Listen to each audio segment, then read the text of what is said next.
Drekthar speaks in a broken voice of glories ruined, of beauty destroyed, of the slaughter of children. Through his tale runs the unspoken excuse. It seemed so right at the time. I imagine it did seem right. It did seem just.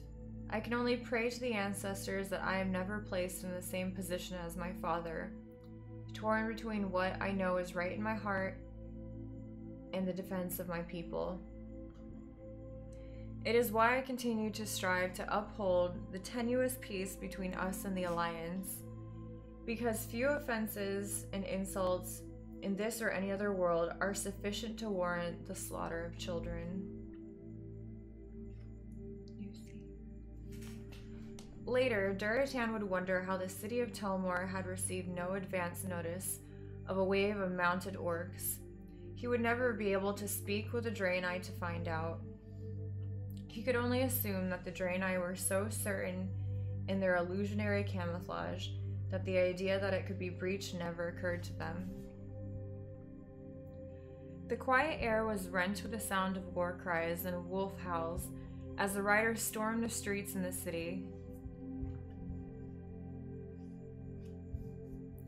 Several unarmed Draenei were cut down in the first few seconds of the assault. The white pavement was soon blue with spilled blood, but it did not take very long for the city guards to counterattack. Duratan had shoved the stone into his pack the moment he had finished using it.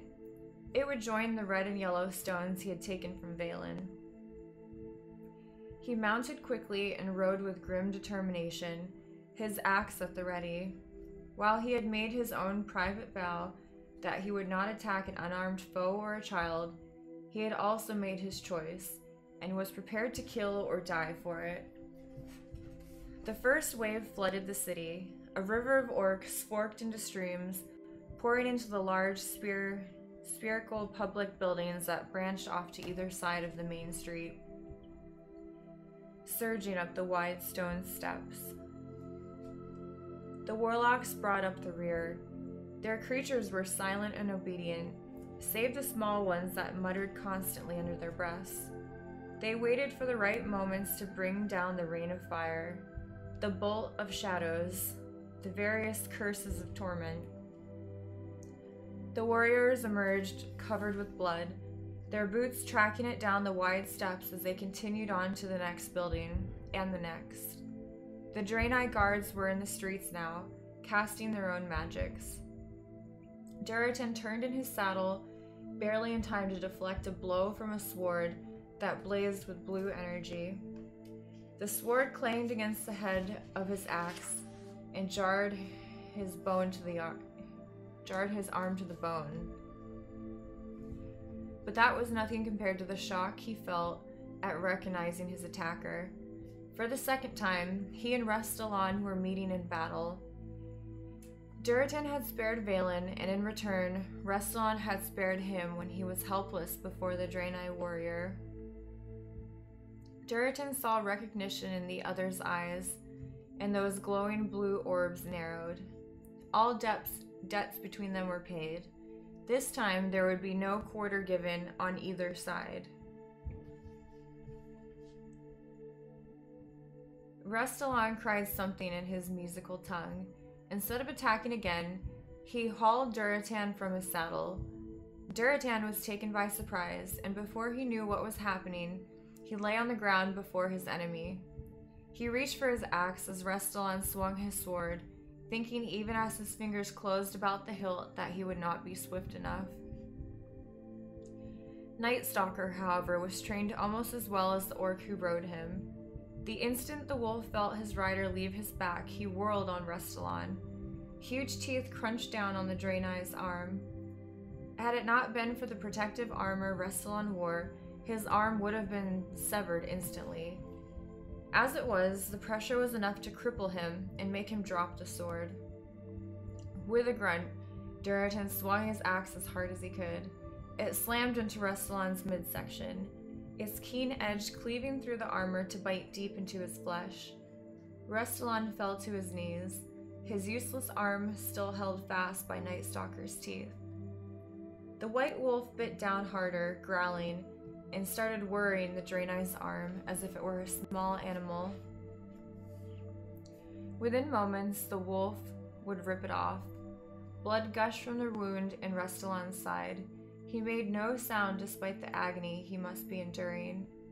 Duratin got to his feet and struck again, this time a killing blow, a mercy blow. Restylon sagged and Night Stalker immediately let go of the arm. The captain of the guards of Telmor was dead. Duratin did not permit himself regret. He mounted Night Stalker quickly and sought out his next target. There was no lack of them. The city was certainly not the size of Shatrath, their capital, but it was big enough. There were Draenei aplenty to slaughter. The air was filled with cries of bloodlust, of pain and fear, of the clanging of sword on shield, and the crackle of spells being cast. Odors assaulted the nostrils, of blood and feces and urine and the unmistakable, unique reek of terror. The rage boiling inside him felt good. His senses had never been higher, and he seemed to move without thinking. Over there, another one of the guards, fighting Orgrim. Duratin tense, thinking to rush to his friend's aid, but the Doomhammer swung through the air and crushed the attacker's skull, even through his helm. Duratin grinned fiercely. Orgrim needed no aid. He sensed the presence at his side before he heard or smelled it, and turned, bellowing his clan's war cry. He hoisted the gore-covered axe and prepared to bring it down.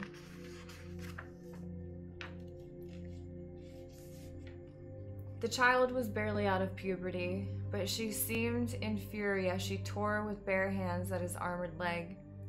Tears streamed down her pale blue face, and her teeth were bared.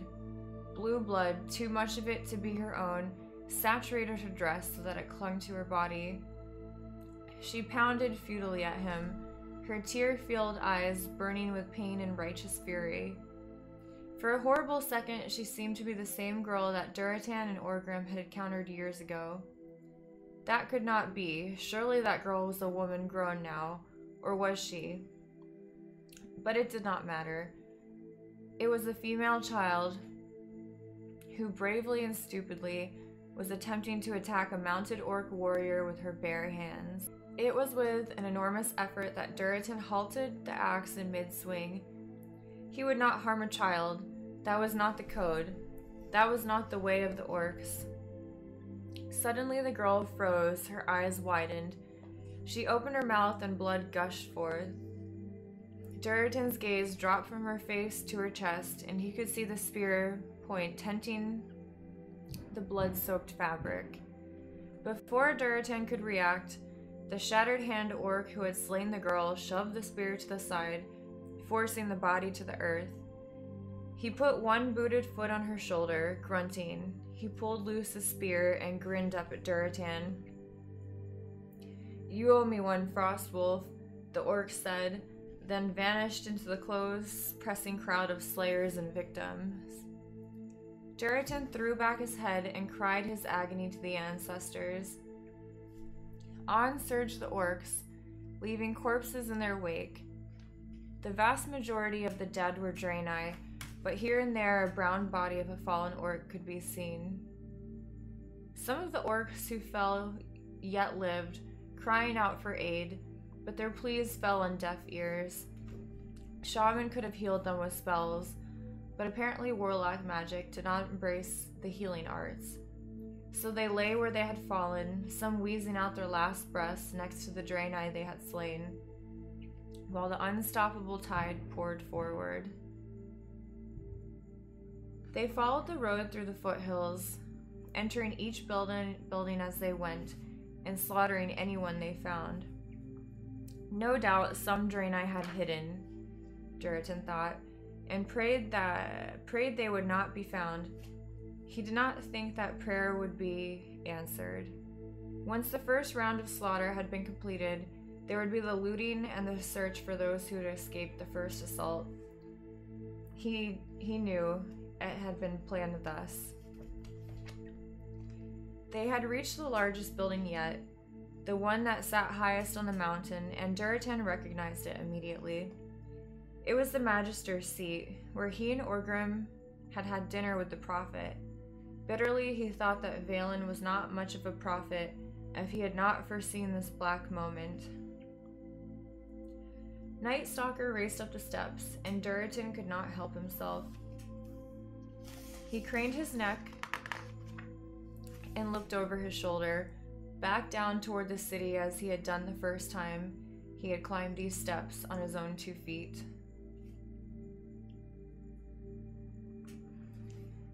Then, the Draenei city had been spread out like jewels on a meadow. Now it looked exactly like what it was. A broken, taken city, spattered with blood and gore, and the death not just of its citizens, but of any hope of peace or truce or negotiation. Duratan closed his eyes briefly in pain.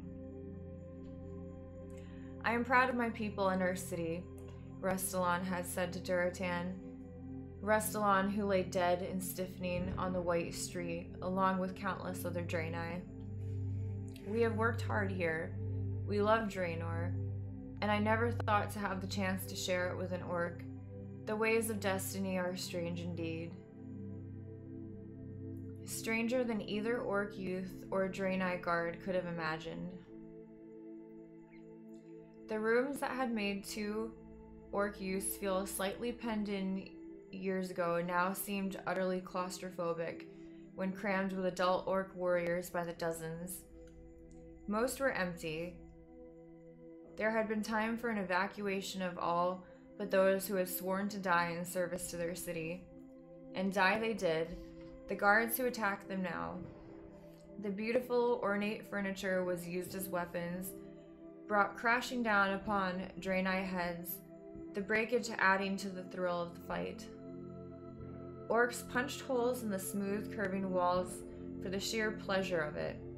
Beds were hacked with swords, bowls of fruit, and delicately wrought statuettes swept off furniture that was in turn smashed by axe or hammer. Duratan had had enough. "Hold," he cried, but no one listened. The creatures controlled by the warlock seemed well pleased with this behavior, almost smug. But the time for destruction had passed, and the ruthless savagery would not serve the orcs now that all the inhabitants of Telmor were either slain or had fled. "Hold," Duratan yelled again. This time Orgrim heard him and took up the cry. The war song representative also shook his head, as if to clear it of something hazy and obscuring, and he too tried to calm his warriors.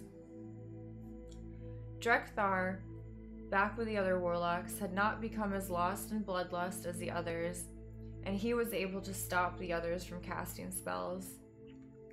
"Listen to me," Duratan roared. Most of them had reached the room where Valen had hosted them at his table. The room was empty, the chairs and tables overturned, the walls hanging shredded and cast to the floor. "We have taken the city. It is now time to take what we need from it." They were listening now, their breaths coming in pants that filled the room with raspy sounds. But at least they had stopped swinging their weapons at anything that moved, or even anything that didn't. "First we attend to the injured," Duratan ordered. "We will not leave our brethren to suffer in the streets." Some of them stared guiltily at that. Duratan realized with disgust that many of these warriors had completely forgotten that some of their numbers still lay writhing in pain outside while they enjoyed the wanton destruction of the Magister's estate. He pushed his feelings down and nodded to Drekthar. The warlocks might no longer have healing spells, but they had once been shaman and knew how to tend battle wounds in a more mundane fashion. Drekthar motioned to several warlocks, and they hurried back the way they had come. Next, this city has supplies the likes of which we have never seen. There are foodstuffs aplenty and weapons and armor, and other things we know not of. Things that will serve the Horde in its quest to... He could not say the words he had planned. In its quest to wipe out the Draenei. Instead, he added somewhat awkwardly, in its quest. We are an army. An army marches on its stomach. We need to be well-fed, well-watered, healed, rested, protected. Orgrim, you take a group and start at this end. Guthor, you take a group and head back to the gates. Work your way up to the main road until you meet Orgrim's group. Anyone who has any healing knowledge, report to Drekthar and do exactly what he tells you to do.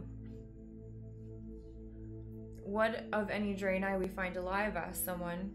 What indeed? There was no infrastructure to take care of prisoners, and in truth, the only purpose of a prisoner would be for negotiations.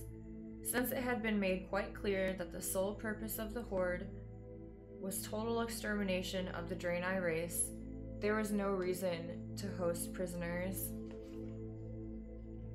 Kill them, Duritan said hoarsely. He hoped the raggedness of his voice would be interpreted as raw fury rather than the agonizing pain it was. Kill them all. As the orcs he commanded hurried to obey his orders, Duritan found himself wishing that Night Stalker had not been so quick to protect him. It would have been easier had he perished by Restalan's hand this day than speak the words he had just uttered. With any luck, during this horrific campaign to obliterate a species who had never raised a hand to them, death would find Duritan sooner rather than later.